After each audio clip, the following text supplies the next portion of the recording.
All right, we just finished episode 6 of Creature Commandos, Priatel, Skeleton, and listen, this was like all the rest of them. It was a good episode. A lot of stuff happened. There was, character development and there was plot development. But more importantly than anything else, spoiler alert, there was the Batman. And instead of being all killed on a spike like he was in that vision a couple episodes ago, this time he was alive on a roof, like Batman tends to be. And you know what? It's a good look. I would say he is a wider Batman than I would expect, especially because the characters in Creature Commandos seem to be proportioned, relatively human-like, right? Like some of the characters obviously are big, giant Frankenstein men, but the characters that are people tend to have, regular-ish human bodies. So this Batman, quite square Batman. We don't see too much else of him.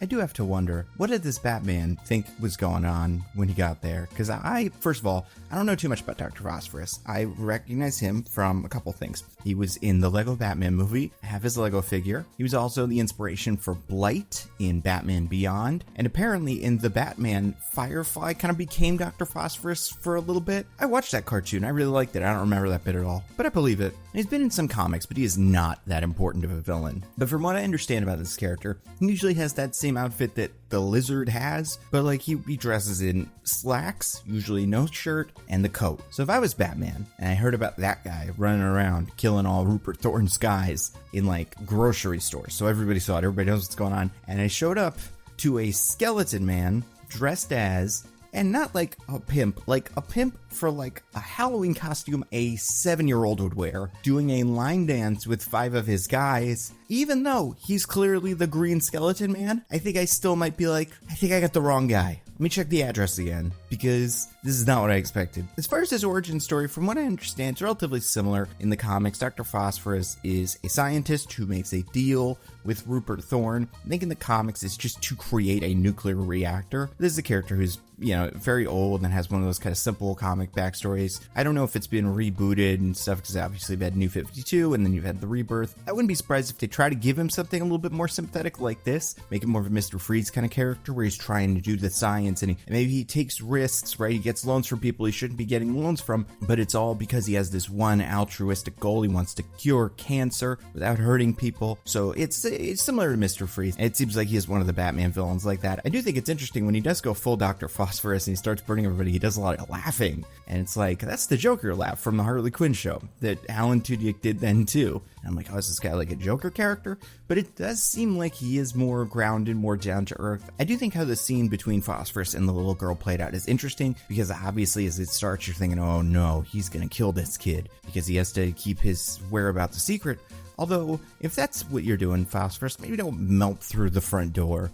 Because if I'm looking for melting guys, that's probably something I will look for as an army guy. But he finds his kid, he says like, oh, I wish you didn't find me, kid. And then she reminds him of his family, his humanity that he's lost. And he says he's not smiling. And you think that means, oh, he's going to kill this kid. And he's very upset about that. But in reality, it means he just misses them. And he just wants to play with the kid for a little bit. Anyway, it was a little fake out, a little drama. It's fun to see Rupert Thorne, classic Batman character. Apparently, he was played by the actor Benjamin Byron Davis, who people might recognize from Guardians of the Galaxy 3. Played a character named Boletel Snort, who is the guy that falls in love with Drax because Mantis tells him to at the Orgo Corp fight. I think out of all the characters that have been introduced and the backstories and like what really makes them tick, I think this one is the least interesting to me, just because it feels so much like so many other supervillains, Something really terrible happened to them, some guy killed everybody they love, and then they went on a revenge spree, and now they're really weird, and also they can burn everything. As opposed to like Weasel, who's this strange, misunderstood Weasel man. Obviously the bride who was created to be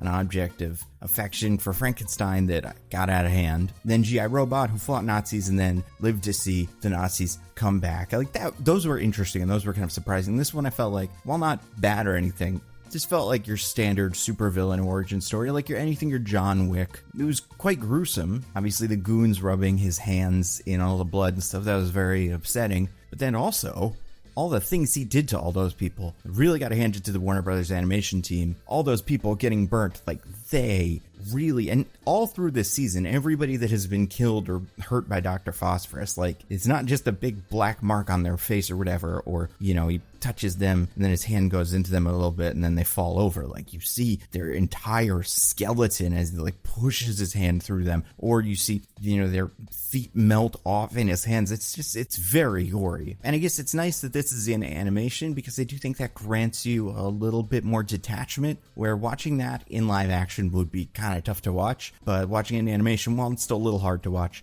it doesn't feel the same, I guess, not for me. So maybe that's one of the things that James Gunn's new DCU does with animation. Like, they used it to tell the stories that are so violent and gory, couldn't get away with them anywhere else. Besides that, we had another plot that, again, I think I didn't really have really strong feelings about. Like, I didn't love it, but I was interested because of the relationship between these two specific characters, right? This idea that they hide out at a brothel is not that interesting to me. And then the idea that someone's being violent with the sex workers and they step in and protect them, like, fine, I guess. Again, we're back to this James Gunn, like, all the bad guys have to be the most detestable people you can imagine. I think I'd be kind of bored by this plot if Nina wasn't the character that was forced to act here, and then we're setting her up in the next episode as the character who's going to have to make a big choice. I like seeing Nina and the bride together. I do think that combination is the most interesting one in the series so far. Next to, I guess, Rick Flag Sr. and Frankenstein, although I think that one is just kind of more funny, whereas I think Nina and the bride play off each other really well. I do like that the episode ended with a big James Gunn, everybody walks in slow motion kind of thing. I had used that as a way to describe what this show was and how this is like, that's what James Gunn does. If guys are going to walk in slow motion before they go do a big fight or whatever, that's your James Gunn special. And they obviously have like a moment where they get off the helicopter, I believe, in episode 1 or 2 or something. But like, this is it. Which makes me wonder, is Superman going to have that? Are Superman and Krypto and Mr. Terrific and Guy Gardner and Hawkgirl all going to walk in a line as they get ready to fight Lex Luthor? And if so, I don't even mind. It's kind of like Doves in a John Woo movie. If everybody starts doing it, it gets a little tired, but when you see a James Gunn movie where characters do that, it's cool. I have to say, my biggest overall thing here, first of all, I still don't understand what's going on with Cersei. I put out the video last week. I've read many of the comments that have come through. No one seems to have a good read on what's actually going on there, and I wonder if that will be resolved this season, now that we know it's a 2 season, but like, I'm still very confused, and I'm not even sure Flag is going to survive to tell it, so I'm just really curious how that's going to play out. The second thing I took away from this episode is I love the Frankenstein, like, just that little monologue about love on the plane and how she's going to kill someone, and that will be a mistake. Like, David Harbour is doing a great job reading these very clunkily written lines, purposefully clunkily, but not making them sound silly, making them sound kind of unpredictable and a little scary, but also still funny. And then I also really like Nina Mazursky, like the voice effect on Nina Mazursky, having her speech filtered through that speaker, or whatever that is, on her tank outfit thing, makes her feel even more detached, even more small. I think that's a good effect. And I'm glad that they saved her origin for last, because I think she's going to be interesting. Also, you know, very sad for Weasel. You know, Weasel better not die. But maybe that's the deal. Maybe he just weasels his way out of everything. He will seem to die. And then he will end up going and living in the woods with the wolves and not go back to the Creature Commandos, where he does not seem particularly happy. That would be nice. So yeah, all these reviews end with me going, so yeah, overall it was good. It was very good. And that's how this one's going to end too, because I think the show is solid. I think the animation of the gore this episode is very good. I do think the phosphorus effect is very cool. Like, it looks good, the bubbling, especially in the rain. I think this series has done a lot of really interesting things with animation, and obviously pretty much every incarnation of Batman that's animated has its own new unique style. I mean, like, you can go back a year to that Merry Little Batman thing. It looks completely different from all the rest of this. But yeah, I really appreciate it. I think it looks great. Also, I realized I forgot to mention they used the word Bialia this episode. Bialia is the fictional Libya in the DC universe that is controlled by Queen Bee, and I brought it up in a pitch once. But it's funny how many of these there are in DC, because when this series started, I just kind of assumed this was Bialia, but it's not. It's Pocolistan. So good for them. Overall, James Gunn team, good job. Very excited for the finale, but you know what else you should be excited for? This video's sponsor, Nebula.